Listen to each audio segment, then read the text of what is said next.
Hi friends, welcome back to Shalini daily classes. How are you all? I think आप सब बहुत अच्छे होंगे और अपनी पढ़ाई भी अच्छे से कर रहे होंगे। आज की जो ये क्लास है, मैंने आपसे पोल में पूछा था कि आपको असाइनमेंट फाइल चाहिए, टीचिंग फाइल चाहिए, तो आपने बोथ पे टिक किया, आपको दोनों चाहिए। तो मैं आपको यहाँ पे टीचिंग की जो फाइल है वो प्रोवाइड करवा रही हूँ, क्योंकि क्वेश्चंस लगभग सेम रहते हैं, हर जगह के सेम रहते हैं, बहुत हल्का फुल्का ही कुछ चेंज रहता है, अदरवाइज सब कुछ सेम रहते हैं। तो ये क्वेश्चंस को करना बहुत ज़रूरी है। इसी के बेस पे आपको अपनी टीचिंग फाइल पूरी मेंटेन करनी है और चेक भी करवानी है, नंबर भी लेना है, जो 100 नंबर आपको चाहिए इंटर्नशिप में।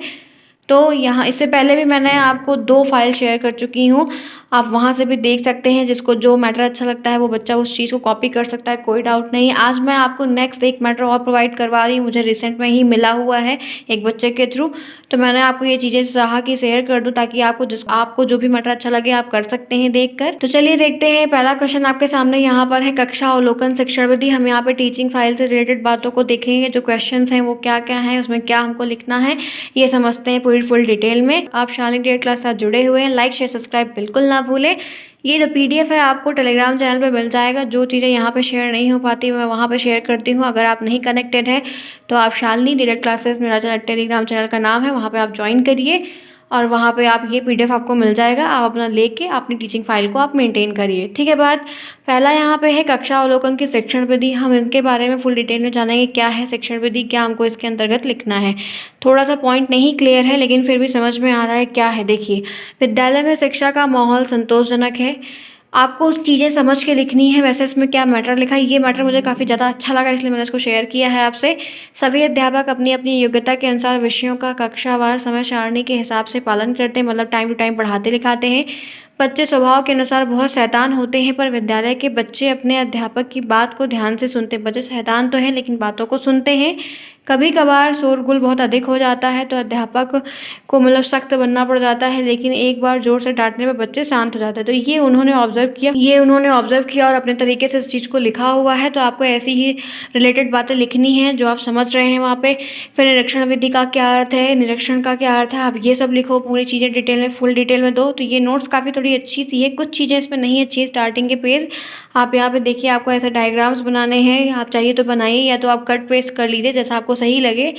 फिर यहाँ पे देखिए, ये काफ़ी डेकोरेटिव टाइप का भी है कि डीलेट में जो होता है ना कि फाइल होती है, असाइनमेंट फाइल, टीचिंग फाइल, इन सब चीज़ को थोड़ा डेकोरेट भी किया जाता है नंबर लेने के लिए। अच्छा भी लगता है क्योंकि एक अच्छा लुक मिलता है, तो आपको नंबर भी आसानी से मिल जाता है। तो आप इसको भी कर सकते हैं, नहीं भी करेंगे तो नंबर नहीं कटेगा, लेकिन अगर कर लेते हैं टाइम निकाल के तो थोड़ा अच्छा लगता है देखने में। फिर दूसरा यहाँ पे देखिए, छात्रों का पूर्व ज्ञान का अध्ययन है। तो यहाँ पे क्या बातें हैं इसके अंतर्गत, छात्रों के पूर्व ज्ञान से तात्पर्य है कि कक्षा में छात्रों को जो शिक्षण पढ़ाया जा रहा है उससे संबंधित पहले के विवरण का कितना ज्ञान है, मतलब जो पहले पढ़ाया गया है या जो पूछ हुए कितना उनको नॉलेज है, उन सब चीज़ों को जानना। अगर आप किसी चीज़ के टॉपिक के बारे में पढ़ा रहे हैं तो पहले उनके पूर्व ज्ञान को आप जांच लीजिए कि क्या इस सब चीज़ों के बारे में बच्चों को पता है या नहीं पता है। जैसे कक्षा 1 के बच्चों को चिड़िया रानी कविता कोई होगी, ठीक है, और पढ़ाई गई है, तो क्या एक बच्चे को पता है कि चिड़िया कैसी होती है, क्या बच्चे को नॉलेज पहले से है कि चिड़िया कैसे होती है, कहाँ रहती है, क्या खाती है, कब उड़ती है, किस रंग की होती है, चिड़िया की आवाज़ कैसी होती है। ये सभी प्रश्न पूर्व ज्ञान पर आधारित प्रश्न होते हैं। ऐसे प्रश्न हम बहुत ही सरलता पूर्वक बच्चों से पूछ सकते हैं। जैसे आप पढ़ा रहे हैं टॉपिक, आपको ये पोएम पढ़ानी है, ठीक है, अब बच्चे तो हैं, उन्होंने आप उनको बोलते हैं ना, छोटे बच्चे देखिए आचिया समथिंग ऐसा कुछ प्रोनाउंस करते हैं, तो आप उनको सिखाते हैं कि ये ऐसी चीज़ें आप बुलाओ, ये देखो बेटा कुत्ता है, ये गाय है, ये भालू, जो आपकी गली मोहल्ले में टहलते हुए दिखते हैं, आप उनको बच्चे को रिलेट कराते हैं, परिचित कराते हैं, तो बच्चे चिड़िया को देखे रहते हैं। अब क्या होता है कि वो छोटे हैं, उतना ज्ञान नहीं होता है, तो मतलब कई अलग अलग कलर की देखे रहते हैं तो वो कन्फ्यूज़ भी होते हैं। लेकिन इन सब चीज़ों को आप जब उनसे पूछेंगे कि क्या कभी चिड़िया देखा है, तो जो बच्चे देखे हैं सभी लगभग देखे रहते हैं, तो वो हाँ उठाते हैं कि हाँ हमने देखा है, हम जानते हैं। तो इन्हीं सब चीज़ों के बारे में मतलब पूर्व ज्ञान करना। अगर आप पेड़ पौधे के बारे में बता दें तो क्या बच्चों आपके घर में पेड़ है, आपने पेड़ कभी देखा है, क्या होता है, कैसे होता है। तो आप जैसे चिड़िया के बारे में दिखाओ तो आप फाइल में यहाँ पे चिड़िया वगैरह का चित्र बना दो या चिपका दो या कट पेस्ट कर लो, तो आप ऐसे अच्छे से रिप्रेजेंट कर सकते हैं। फिर आप हाथी के बारे में अगर कोई टॉपिक है, हाथी की कोई पोएम, तो हाथी भी आता है तो बच्चों ने हाथी से को भी देखा है तो वो भी अच्छे से बता पाएंगे। तो यही है छात्रों के पूर्व ज्ञान को अच्छे से समझना, उनको जानना। तो ये आप उसमें काफ़ी चीज़ें लिख सकते हैं। तीसरा यहाँ पे आप देख सकते हैं, प्रयोग किए जा रहे टीएलएम का विवरण एवं समालोचना। प्रयोग किया जा रहा जो टीएलएम है उसका विवरण करना, उसकी समालोचना करना, ये बहुत अच्छा प्रश्न है। देखते हैं क्या है। तो यहाँ पे उनका नाम है जो प्राथमिक विद्यालय है, ठीक है, उन सब के नाम के बारे में यहाँ पे है। रंग बिरंगे पेंट द्वारा दीवारें पर निर्मित है। जो प्राइमरी में देखे तो जो पेंटिंग हुई रहती है दीवारों पर वो रंग बिरंगे कार्टून्स हैं, बहुत कुछ बने रहते हैं। अब तो प्राइवेट जैसे बनाते हैं वैसे सरकारी स्कूलों में भी अब ये चीज़ हो गई है। जैसे होता है ना building learning material, building as learning aid, ये एक फुल फॉर्म है। सीटेट में बहुत बार पूछा जाता है, अब याद आया तो मैं बता दे रही हूँ। तो इसीलिए बिल्डिंग का मतलब है कि आप ये जो बिल्डिंग चारों तरफ के दीवारें हैं ये भी हमारे लिए एक लर्निंग मटेरियल हो गई कि उस पर चीज़ें छपी हुई हैं, बच्चे देख देख के पढ़ें, अच्छा लगता है इंटरेक्ट करने के लिए, ये सब चीज़ें होती हैं। तो ऐसी ही चीज़ें हैं, टेबल है उस पर बहुत सारी चीज़ें। अब राष्ट्रीय पुष्प जैसे कमल है तो आप चीज़ों को लिखो, अच्छे से समझाओ उनको क्या है कैसे है। जो चीज़ें आपने वहाँ पे की वही सब आपको इसमें अच्छे से लिखनी है। समालोचना में यहाँ पे कुछ बातें लिख दी है कि क्या है, क्या करना है, कैसे सिखाना है, बताना है, ये सब चीज़ें, ठीक है। बात तीसरा प्रश्न हो गया। चौथा है रिमेडियल टीचिंग की विधि या समालोचना है। प्रत्येक विद्यालय में या विद्यालय के प्रत्येक कक्षा में मतलब वो बुद्धि के वर्ग के हिसाब से बच्चों को बांटा जाता है कि कौन कैसा है। तो तीव्र बुद्धि, माध्यम बुद्धि, मंद बुद्धि, ये सारी बातें इनके अंदर लिखनी है। किसकी कितनी बुद्धि का लेवल है, ये सारी चीज़ें आती हैं, टॉपिक है। जैसा आपको मैटर सही समझे आप लिख लीजिए। मैंने आपको तीसरी फाइल में शेयर कर रही हूँ, आपको जो भी मैटर जिसका भी अच्छा लगे, तीनों अलग अलग है, आप आराम से लिख सकते हैं। या फाइल आपको टेलीग्राम चैनल पे मिल जाएगी, कमेंट बॉक्स में मैं डाल दूंगी फिलहाल पिन करके, आप वहाँ से भी ले सकते हैं। तो ऐसे आप अपने सारे प्रश्न को कर सकते हैं। ये पांचवा प्रश्न है आपके सामने। विद्यालयी भौतिक संसाधनों की स्थिति है क्या और उनकी जो प्रोफाइल है वो तैयार करना है। इसमें बहुत अच्छा टॉपिक है, काफ़ी कुछ आता है।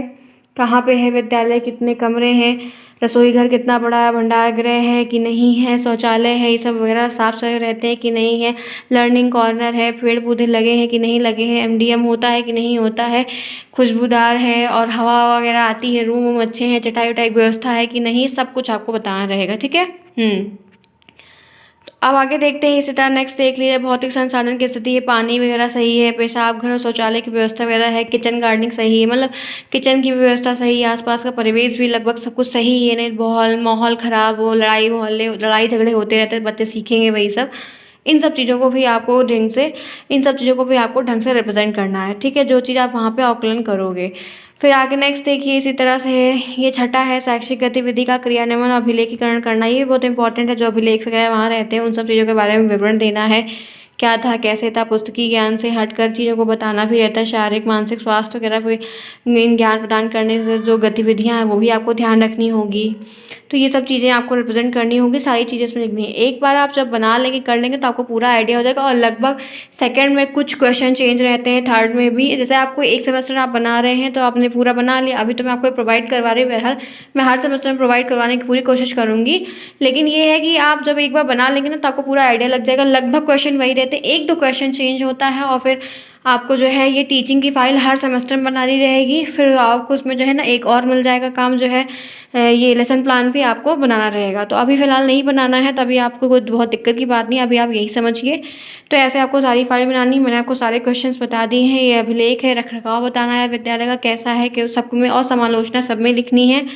तो आप ऐसे कर सकते हैं। इसमें आप रजिस्टर देख सकते हैं, अध्यापक का उपस्थिति पंजिका है, शिक्षा मित्र की उपस्थिति पंजिका होती है, छात्र उपस्थिति पंजिका होती है, एमडीएम रजिस्टर होता है, कार्यवाही रजिस्टर होता है, प्रबंधन समिति का रजिस्टर होता है, ग्राम शिक्षा विधि का रजिस्टर वगैरह होता है, और पेरेंट्स मीटिंग का रजिस्टर होता है, निरीक्षण पुस्तिका होती है, प्लान रजिस्टर होता है, शिक्षा मित्र पत्र व्यवहार रजिस्टर होता है, अध्यापक पत्र व्यवहार रजिस्टर होता है, छात्र हस्ताक्षर रजिस्टर है, रसोई वेतन रजिस्टर, सब कुछ रजिस्टर में इतने मेंटेन किए जाते हैं। बहुत सारे आप यहाँ पे देख सकते हैं 21 रजिस्टर बनाए गए हैं। रख रखाव कैसा है, इन सब चीज़ों के बारे में फुल डिटेल में आपको देना है। फिर आपको समालोचना लिख के एंड कर देना है। ऐसे आपको सारे प्रश्न मैंने आपको दिखा दिए, लगभग किस तरह के प्रश्न हैं, किस तरह के प्रश्न आए हुए हैं। आपको जो आप उसमें लिख रहे होगा, फल फ्रूट से है, पशु पक्षी से है, पेड़ पौधे से कुछ भी रिलेटेड है तो आप उनके डायग्राम्स को दो, वो रिप्रेजेंट करने में अच्छे होते हैं। आपको ये एक प्रोसेस है जो पूरा करना है, सिखाया गया है।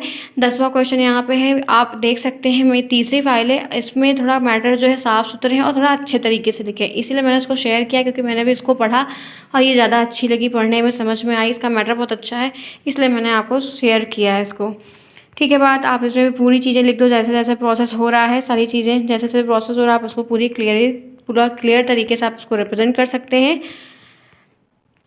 ठीक है, बात क्लियर है यहाँ तक। ये रही बात की बात, मैंने आपको तीसरी फाइल शेयर कर दी टीचिंग से रिलेटेड। आप इन तीनों में से कोई भी फाइल आप लेके, आप जो को अच्छा लगे आप टेलीग्राम चैनल से उठा लीजिए और अपना मैटर लिख के आप अपना फाइल बना सकते हैं।